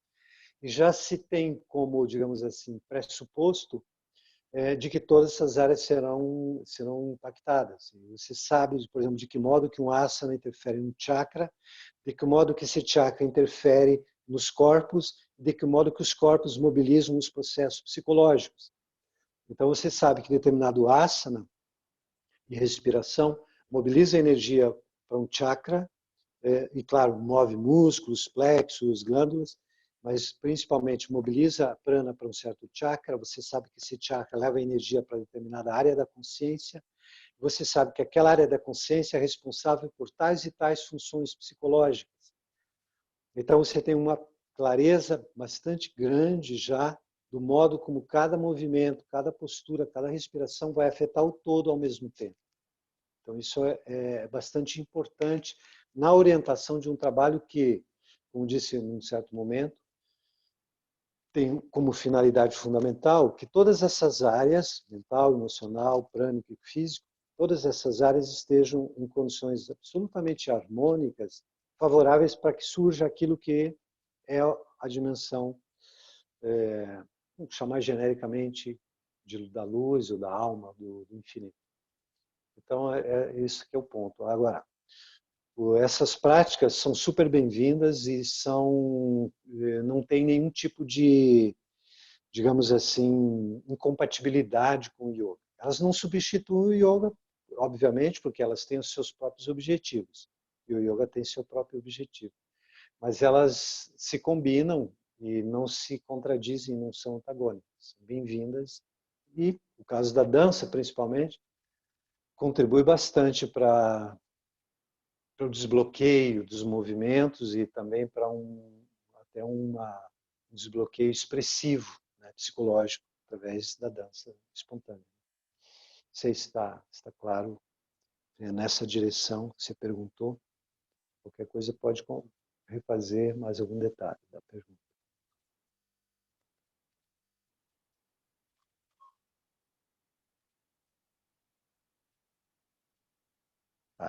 Falando sobre um campo de memórias, né?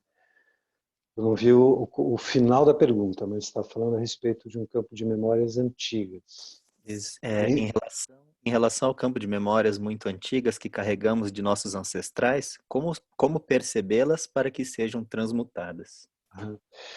Então, assim, gente, um ponto antes, junto já começando, é entender o seguinte: as memórias têm muito, de modo geral, as memórias não exclusivamente sutis, ancestrais, as memórias têm muito, e boa parte das memórias é ficção.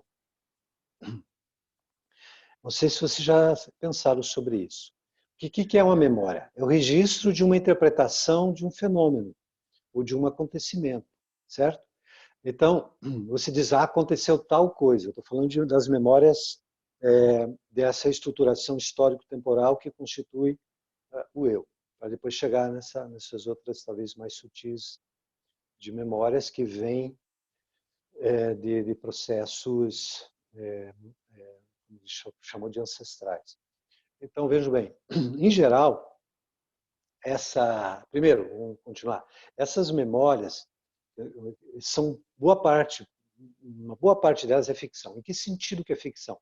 É interpretação. O que é interpretação? É o modo como uma coisa é compreendida dentro da condição que vigora naquele momento em que aquilo é visto. Ou seja, quando alguém observa alguma coisa, ele interpreta segundo a sua condição no momento, seus óculos, a sua lente interpretativa. Então, o que nós chamamos de fatos ou de memórias são interpretações que fizemos em determinada época da vida a respeito de certas situações e eventos. Só que essa interpretação que foi feita já com um certo grau de comprometimento de memórias anteriores. Então, as interpretações surgem a partir já de um véu interpretativo, de filtros interpretativos. E esses filtros são constituídos por memórias ainda anteriores. Então, nós temos vários véus, vários filtros interpretativos para lidar com a vida e dizer, aconteceu isso, fulano falou aquilo, eu agi assim porque eu entendi aquilo. Então, é a nossa leitura de mundo que está em jogo aí. E a nossa leitura de mundo tem muito de ficção, tem muito de padrão, de memórias, de condicionamentos, de véus, de crenças, de interpretações anteriores. Então, eu só digo isso para a gente chegar ao seguinte ponto. Gente, não leve tão a sério assim suas memórias, entende? Não considere que elas são tão reais quanto parecem, porque boa parte delas é ficção. O teu modo de olhar para elas é fictício também. O que o yoga quer fazer é o seguinte, alterar a tua capacidade de observação, para que você consiga observar as próprias memórias, o próprio passado, com os olhos diferentes daqueles que você usou para interpretar no passado e gerar esses registros. Não sei se vocês estão entendendo. Uma vez que você olhou para determinada situação, interpretou de uma maneira e disse, aconteceu tal coisa, eu senti aquilo e agora eu fiquei com essa memória. Muito bem. Você vai voltar para aquela situação, tal como você está agora, para olhar para ela de novo. Gente, como é que você está olhando agora? Com os olhos quase iguais aos olhos que você olhou quando você viveu. Com alguns agravamentos posteriores, alguns véus a mais apenas. Normalmente é assim que está acontecendo. O yoga ele está interessado em outra coisa. Ele está interessado em alterar a tua capacidade de percepção.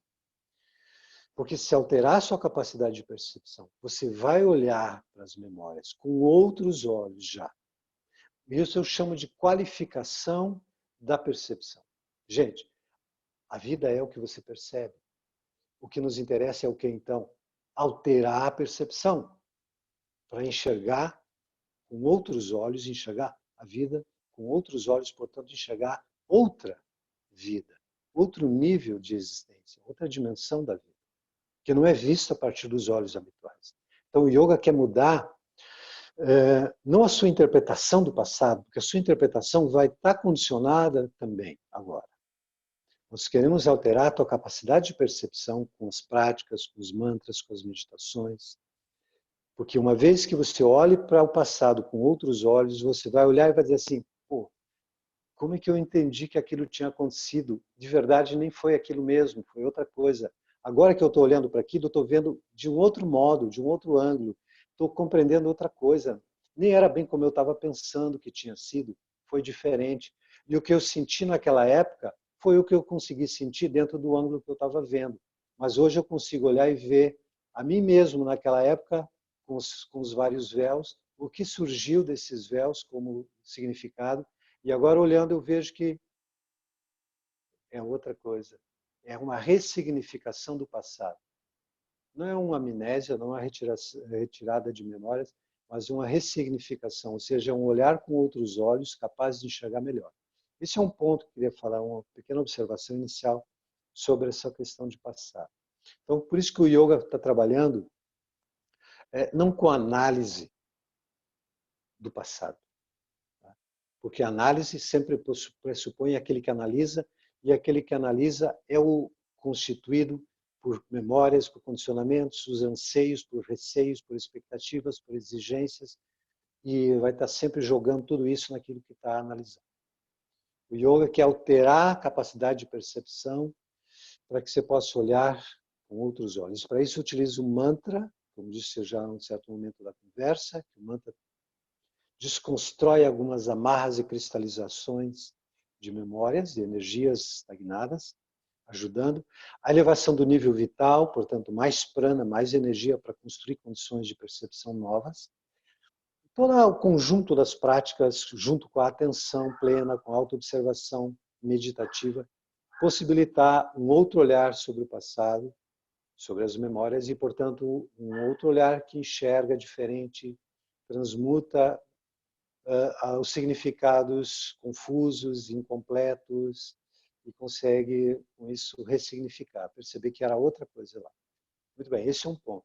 Agora, aqui ele está falando de memórias ancestrais, talvez um pouco disso que é trabalhado na constelação e tudo mais. Gente, de qualquer modo, isso chega a quem? A alguém, que é tal como você se pensa agora. O mais importante de tudo é que seja trabalhado o teu estado atual de percepção e a otimização máxima da tua capacidade perceptiva agora. Porque uma vez que isto é trabalhado e é ampliado, seja o que for que venha, não importa de onde, que emerja, é visto com máxima clareza.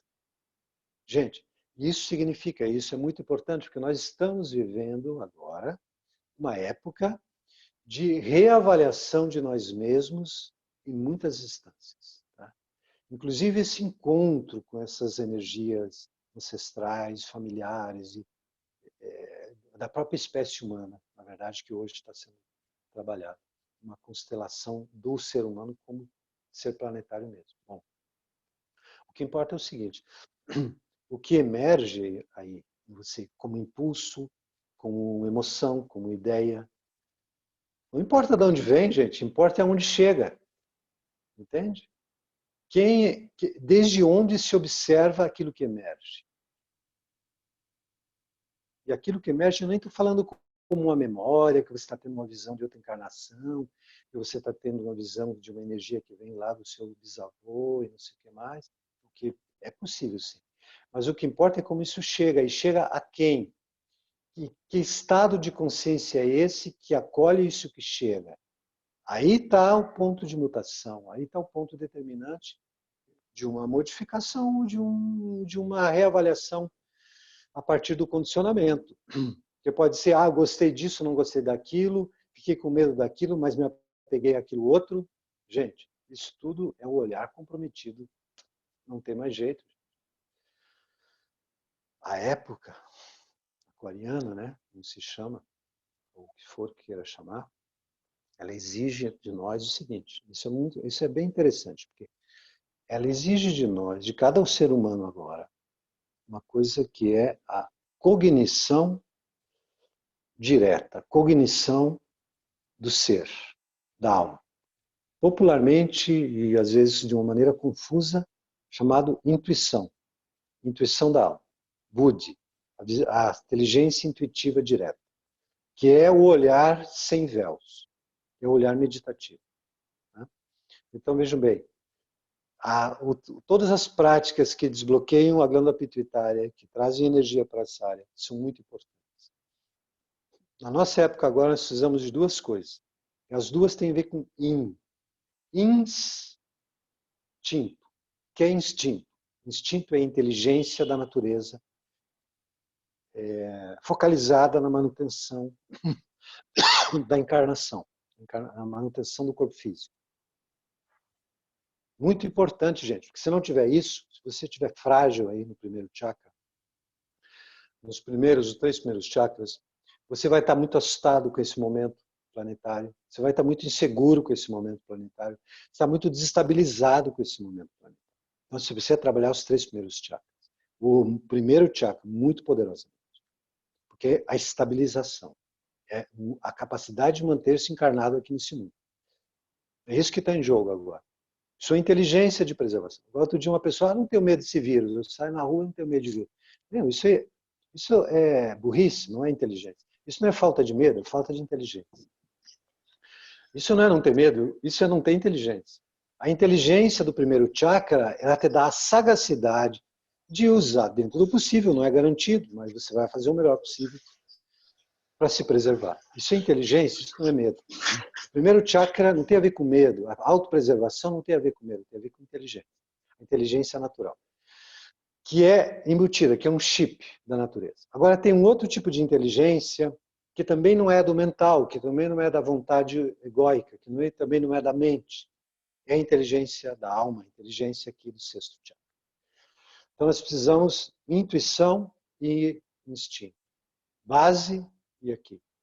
A base de inteligência e de preservação. E a intuição capaz de olhar sem véus para cada passo, para cada momento. E saber decifrar cada momento no momento que ele vem com muita clareza. Saber responder a cada momento integrado. A intuição e o instinto são manifestações que independem da vontade, independem do eu e da mente.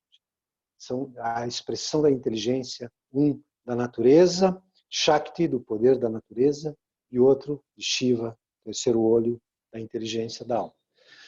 Né? Então são inteligências. Uma te mantém encarnado, o outro te ajuda a realizar a razão pela qual você está encarnado. Sim, porque você está encarnado para quê? Porque você não quer deixar esse mundo. Por que tem tanto receio de deixar o corpo? Para quê? Você está fazendo o quê com o fato de estar encarnado? Está aproveitando o fato de estar encarnado? Se não está, está perdendo a viagem. Então, o fato de estar encarnado é realizado quando você é capaz de olhar com o terceiro olho. É capaz de olhar com a alma cada passo. E enxergar a si mesmo na infinitude da alma, enxergar a alma em tudo que vê. Enxergar o divino em tudo que vê. Né? Então, assim, as memórias ancestrais existem, elas vêm. Mas elas vêm para quem? Para esse campo vibracional individual. Esse todo humano. E ela emerge aonde? No afeto, na cabeça, na ideia. Emerge aonde? ela vem em forma de quê? Em forma de pulsão, em forma de emoção, de receio, disso, daquilo, em forma de uma ideia, de uma crença, de um sonho. Não importa, gente.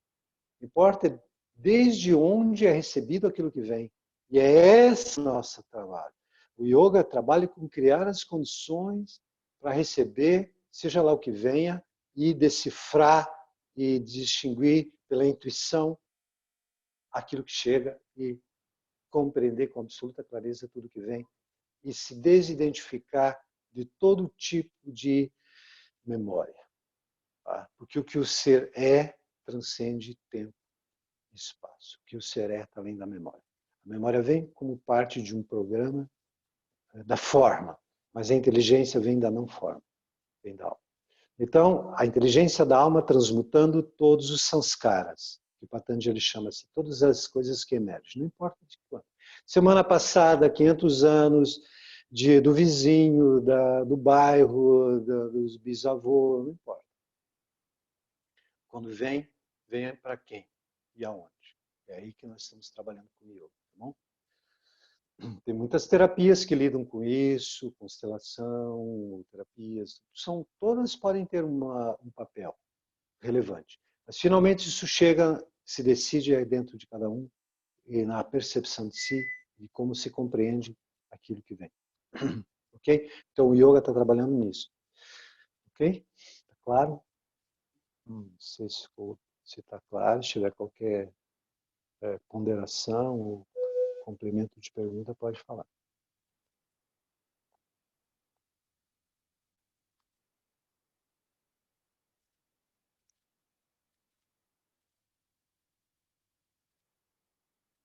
Tá bom? A Cal, Venâncio aqui. Oi, Eu Vanessa. queria aproveitar que você tocou rapidamente nesse ponto, porque eu tenho visto bastante assim nos grupos de yoga, na internet, né, no WhatsApp, muita gente, né, nesse sentido da negação espiritual, dizendo, as pessoas até estão chamando de positividade tóxica, né? Uma Sim, negação do que está acontecendo, dizendo, não, você tem que pensar positivo, porque não vai sim. ser tão ruim quanto as pessoas estão dizendo. Então essas pessoas, né, nesses grupos ditos espirituais, e essa relação da espiritualidade não ser a negação da realidade, né, e sim é uma maneira Sim, mais sim, centrada sim. de olhar para isso. Se puder elaborar um pouquinho. Certeza. Sim, sim, é perfeito. Gente, negação é fuga, portanto, é uma dificuldade de lidar com alguma coisa. Né? Não é inteligência. A inteligência compreende cada coisa e não vê conflito em nada, nem mesmo no vírus. Não vê conflito em nada, porque ele vê, sim, uma situação. Uma situação é o quê? É uma situação. É um problema? Bom, depende de como você vive a situação. Você não quer olhar para a situação? Você acha que ela é muito negativa? Por quê? Porque você pode deixar o corpo? Ok. Por que você não quer deixar o corpo? Né? Qual que é o problema? Todos vão deixar, gente. Uma hora ou outra você vai deixar esse corpo, gente. O que é importante é que você faz enquanto não deixa. Entendeu? Então, assim, ao invés de ficar perdendo tempo com evitar... O que chama de negatividade? O que de ruim pode acontecer? Entende? O que é o ruim? O que é o mal? Que as pessoas deixem o corpo? Não, gente. O ruim é que as pessoas deixem o corpo sem terem se perguntado o que elas são.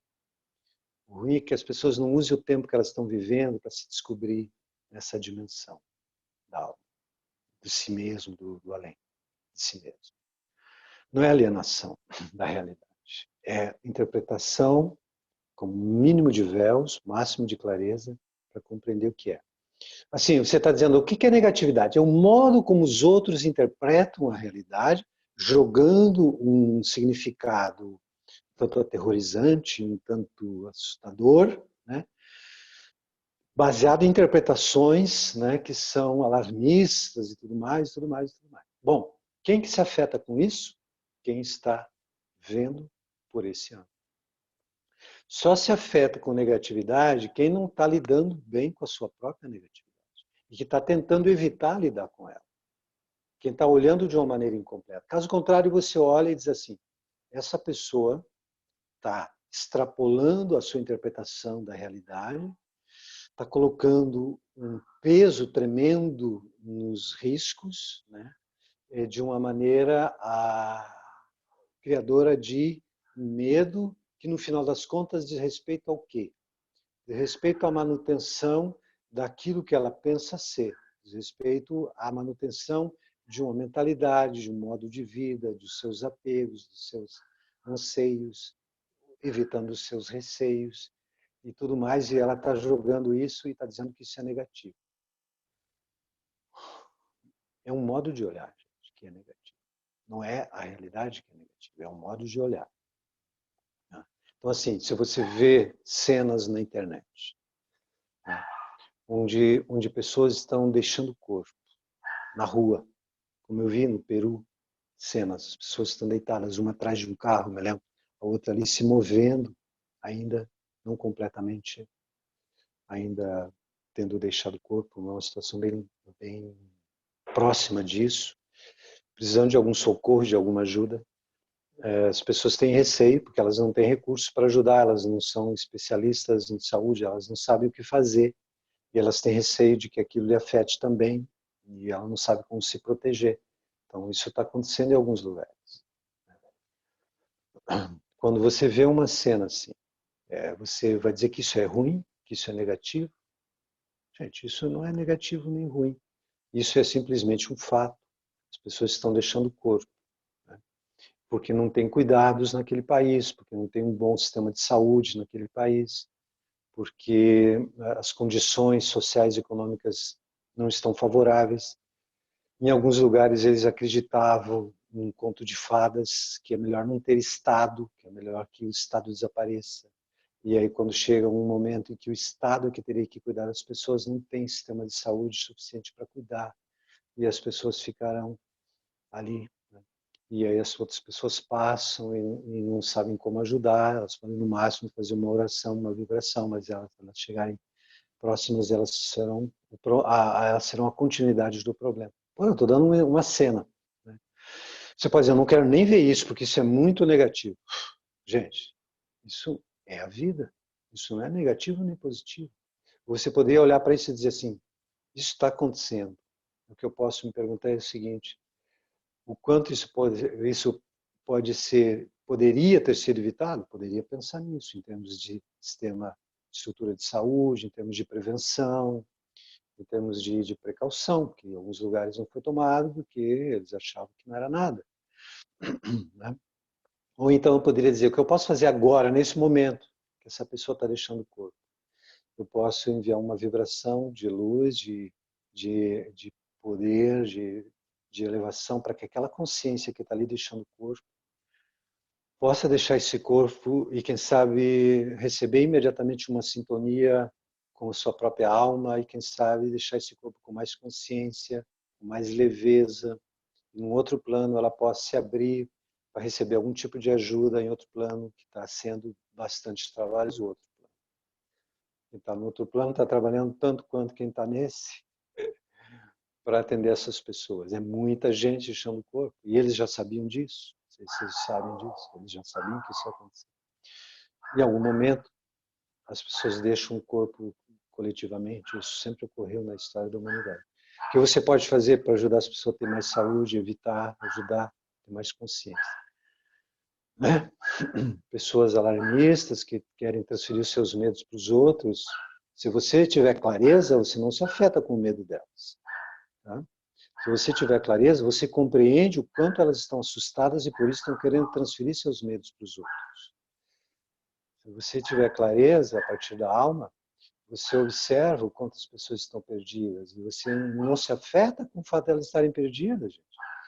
Você apenas observa e diz assim, se eu tivesse condições de conversar com essa pessoa, eu poderia ajudar, quem sabe, de alguma maneira ela perceber como ela está desfocada, como ela está desalinhada dela própria.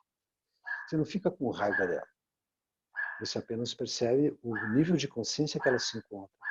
E vibra de uma maneira que possa ajudar, se possível, se você consegue, você se comunica de algum modo e pronto. Então, gente, eu vejo assim, espiritualidade é luz, clareza, não é se ocultar da vida. Se ocultar da vida é um sintoma de falta de clareza.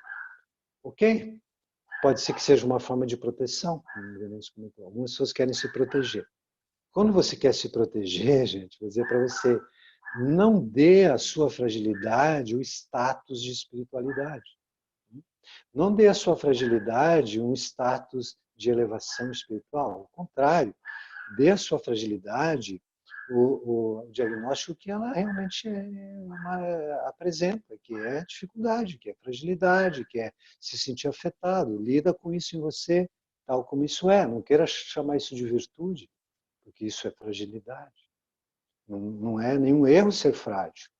Não há nada de errado em se sentir frágil, mas há uma maneira mais lúcida de lidar com a fragilidade.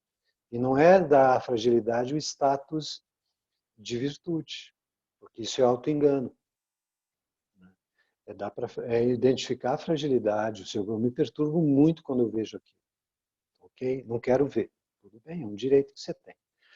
Lida com isso, medita, trabalha isso. Né? Se você fosse chamado a ajudar essas pessoas, o que você faria? Você dizia, não, lá não quero ir. Porque lá é muito difícil. Ok? Você não está preparado. Não chame isso de virtude, não chame isso de eu quero me manter conectado com o espiritual. Chama isso do que isso é. Isso é defesa, isso é uma fuga, isso demonstra fragilidade, demonstra falta de clareza. Não é errado, é humano, é possível, mas pode ser transformado. O que o yoga nos chama é para ir além dessa fase. Tá? O yoga não é uma maneira da gente justificar a fragilidade. É uma maneira da gente identificar e trabalhar no sentido de compreender as raízes desses receios e desses padrões, né? E poder transformar. A partir de basicamente a partir do quê? A partir de uma mudança de ângulo de percepção. A partir de intervenções, as práticas, os pranayamas, os asanas, os mantras, reflexões, uso da capacidade cognitiva, junto, tudo isso integrado, poder, de repente, olhar para as coisas e ver, pô, estou com receio do quê? As pessoas estão confusas, estão jogando tanta coisa lá na internet. Quando eu olho para aquilo, me afeta. Okay. Não quero ver, tudo bem? Ou então, quando eu olho para isso, eu enxergo o quê? Eu enxergo que elas estão confusas, eu enxergo que elas estão querendo socializar seus receios, suas exigências, suas negatividades, que elas carregam. Você não precisa carregar, você pode olhar isso como dificuldade também. E você não vai se afetar com isso. Você vai dizer, como é que eu posso contribuir para essas pessoas enxergarem com outros olhos isso? Se é que elas querem. Se elas não quiserem, é a vida delas. Você não se afeta com a coisa dos outros. Isso é o melhor possível. Nessa direção que se caminha, não quer dizer que sempre você vai conseguir, mas quer dizer que sempre você vai se abrir para isso. Vai trabalhar nisso. Principalmente o que você não vai fazer? Justificar e dar a isso um status que não representa o que isso realmente é. Não sei se foi claro aí, mas é um pouco nessa direção. Cada um deve saber aí ver como é que lida com as coisas. Ok? A Cal, tá me ouvindo? Sim, sim. Uhum. Então, a gente vai ter que encerrar agora, tá? Perfeito, ótimo. O pessoal que está trabalhando aí já está no seu limite. Ótimo. Vai, Guru. Tá. Então, agradecemos aí a presença de todo mundo, né? Foi especialmente a tua, Cal, foi muito maravilhoso como sempre, né? E vamos ter mais movimentos como esse, da tua participação também em maio, e os outros professores também, estamos organizando, né, para maio, mais professores. Todas as quartas-feiras, e lembrando da tua meditação, a meditação que você faz às segundas, né, das 6h30 às 7h30 da noite. Então, quem quiser participar e ter mais a Calmurti, é assim, tem essa possibilidade. Na sexta-feira agora nós vamos ter uma palestra também aberta aí sobre yoga terapia, né? Seria tanto as questões de sessões de yoga terapia quanto o curso de yoga terapia, que vai ser totalmente online. Nós estamos com uma assessoria bem boa aí, nos ajudando a fazer esses cursos online, né? A gente tem que se reinventar para se manter. E estamos com várias atividades aí. Amanhã, na sexta-feira, nós temos a culinária rapidinha ali, vegana, que a gente sempre ensina alguma coisa, né, no Instagram, às 4h30. Isso, né, Aline?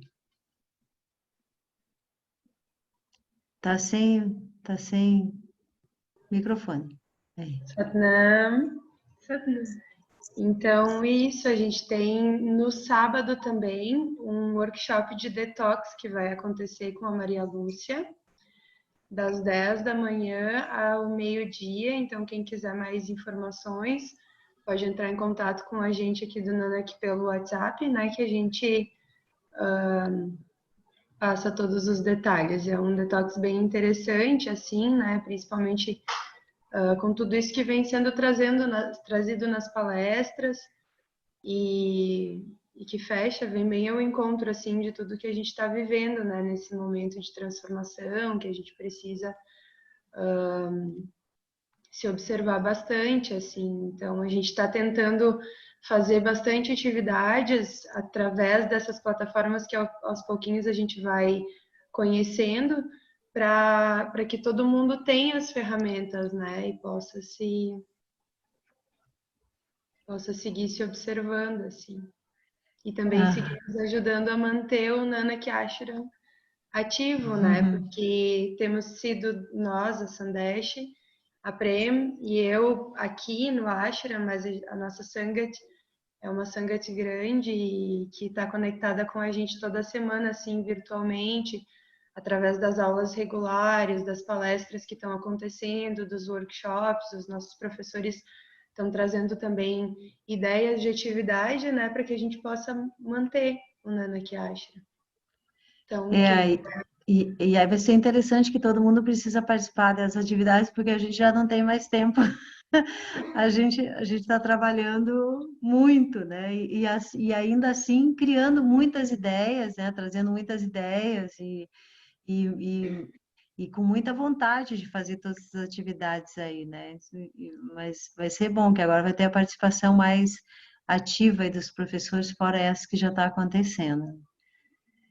Então, Maria Luz, quer só dar uma palavrinha daí do seu workshop no sábado? Oi, Satnam. Oi, Satnam.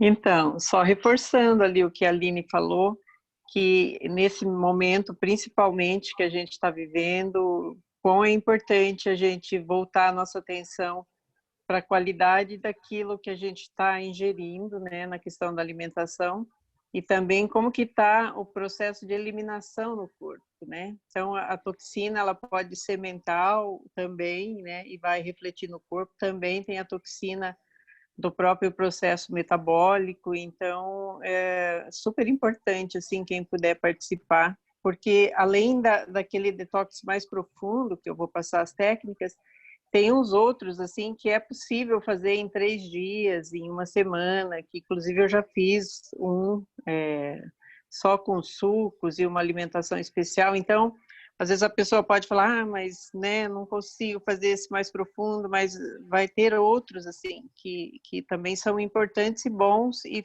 mais fáceis de fazer.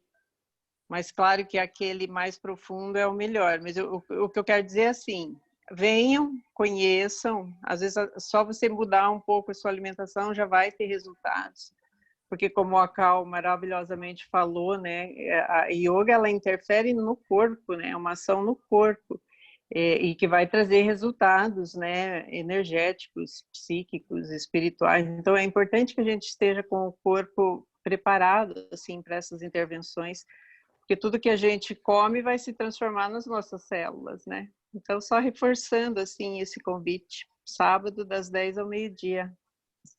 Guru. Obrigada, Maria Lúcia, obrigada, Calmurti, obrigada a todos aí pela participação, as meninas ali do Nanak também, até agora ali, obrigada. Durmam bem, fiquem com Deus, que a luz do Guru Ramdas esteja sobre nós, sempre protegendo. Guru. Guru.